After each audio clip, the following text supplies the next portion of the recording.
Assalamualaikum warahmatullahi wabarakatuh. Selamat pagi semuanya. Bagaimana kabarnya hari ini? Semoga kalian tetap sehat walafiat. Berjumpa lagi dengan Ustazah Dita dalam pertemuan pertama kita materi IPS, yaitu ruang dan interaksi antar ruang. Sebelum kita mulai ke materi, alangkah baiknya kita berdoa terlebih dahulu. Berdoa dimulai.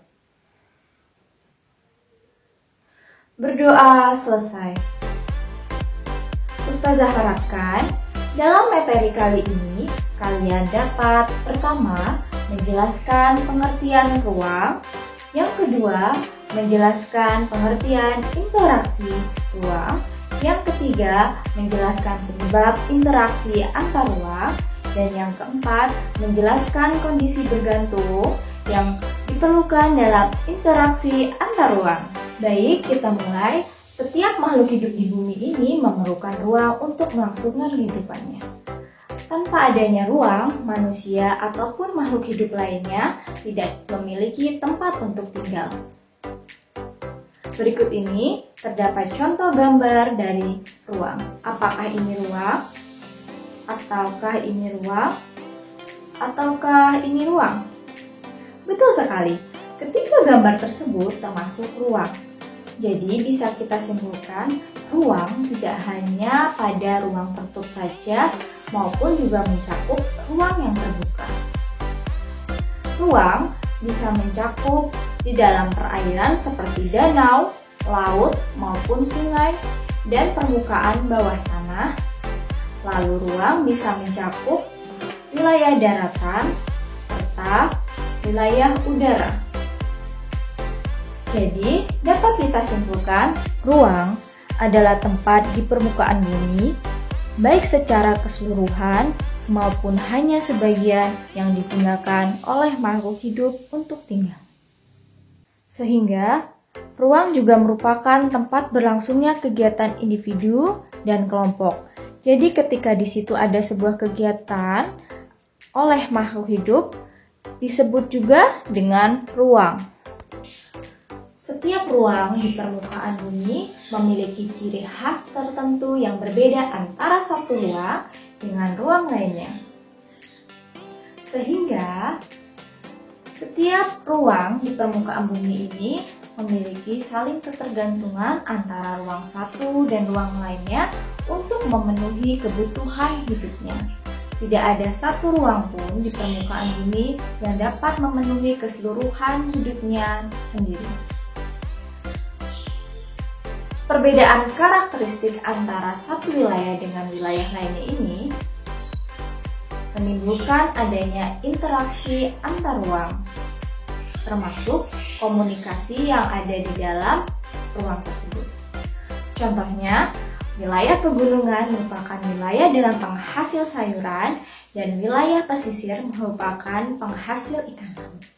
Penduduk pegunungan membutuhkan ikan dari wilayah pesisir, begitupun sebaliknya, penduduk dari wilayah pesisir membutuhkan sayuran dari wilayah pegunungan.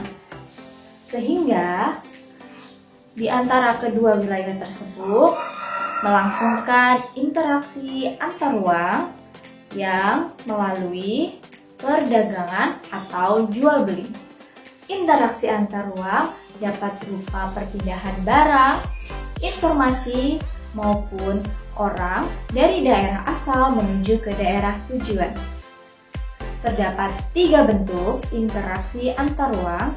Yang pertama adalah perpindahan manusia, yaitu yang disebut dengan mobilitas penduduk. Yang kedua adalah perpindahan ide ataupun gagasan yang disebut dengan komunikasi. Yang ketiga atau yang terakhir adalah perpindahan energi atau barang yang disebut dengan transportasi. Semakin besar perpindahan arus salah satu unsur di atas menandakan interaksi semakin kuat, demikian juga sebaliknya. Sehingga, apa yang dimaksud dengan interaksi antar ruang? Interaksi antar ruang adalah suatu cara mengelola ruang-ruang berdasarkan potensi juga permasalahannya dan keterkaitan suatu ruang dengan ruang-ruang di sekitarnya. Materi selanjutnya adalah ada beberapa kondisi saling bergantung untuk terjadinya interaksi antar ruang. Yang pertama, saling melengkapi. Yang kedua, kesempatan antara, dan yang ketiga atau yang terakhir adalah kemudahan transfer. Mari sehabis ini kita bahas satu persatu. Yang pertama adalah saling melengkapi. Kondisi saling melengkapi ini terjadi jika wilayah-wilayah yang saling berbeda komoditas atau barang dagangan yang dihasilkan. Contohnya adalah terdapat dua wilayah, wilayah A dan wilayah B. Wilayah A penghasil sayuran dan wilayah B penghasil ikan. Wilayah A ini surplus akan sayuran tetapi kekurangan ikan, sedangkan wilayah B surplus akan ikan tetapi kekurangan sayuran. Sehingga kedua wilayah ini pun saling berinteraksi atau saling membutuhkan satu sama lainnya melalui aktivitas jual beli atau perdagangan. Selanjutnya, yang kedua adalah kesempatan antara. Kesempatan antara ini adalah suatu lokasi yang menawarkan alternatif lebih baik sebagai tempat asal maupun tujuan. Contohnya adalah wilayah A biasa berbelanja atau membeli ikan ke wilayah B. Akan tetapi terdapat wilayah C yang juga penghasil ikan. Karena jaraknya dekat antara wilayah A dengan C, sehingga pembeli dari wilayah A beralih menuju ke wilayah C. Sedangkan interaksi antar ruang antara wilayah A dan wilayah B melemah. Yang ketiga atau terakhir adalah kesempatan transfer. Pengangkutan barang ataupun orang memerlukan biaya. Biaya yang diperlukan untuk terjadinya interaksi tersebut harus lebih kecil daripada keuntungan yang diterima.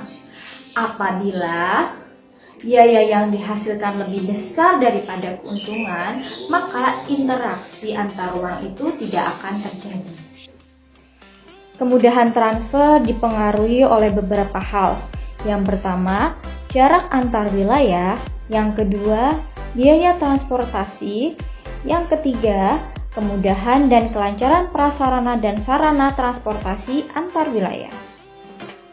Contohnya, kemudahan transfer dan biaya yang diperlukan sangat tergantung juga akan infrastruktur atau sarana dan prasarana tadi, yang menghubungkan daerah asal dan tujuannya. Jalan yang rusak dan sulit untuk dicapai akan mengurangi kemungkinan terjadinya interaksi karena biaya mencapainya juga akan lebih mahal. Sebagai contoh lagi, seseorang akan menjual sayuran dari wilayah A ke wilayah B. Namun, jalan menuju wilayah B mengalami kerusakan sehingga tidak bisa dilalui. Akibatnya, orang tersebut tidak jadi menjual sayuran ke wilayah B. Baiklah, sudah cukup materi pada hari ini. Apa yang kita dapat hari ini? Tentunya, pertama tadi adalah pengertian ruang, pengertian interaksi antar ruang, penyebab interaksi, dan yang terakhir adalah kondisi saling bergantung untuk terjadinya interaksi antar ruang. Cukup sekian dari Ustazah. Mohon maaf bila banyak salah kata. Saya akhiri. Wassalamualaikum warahmatullahi wabarakatuh. Sampai jumpa.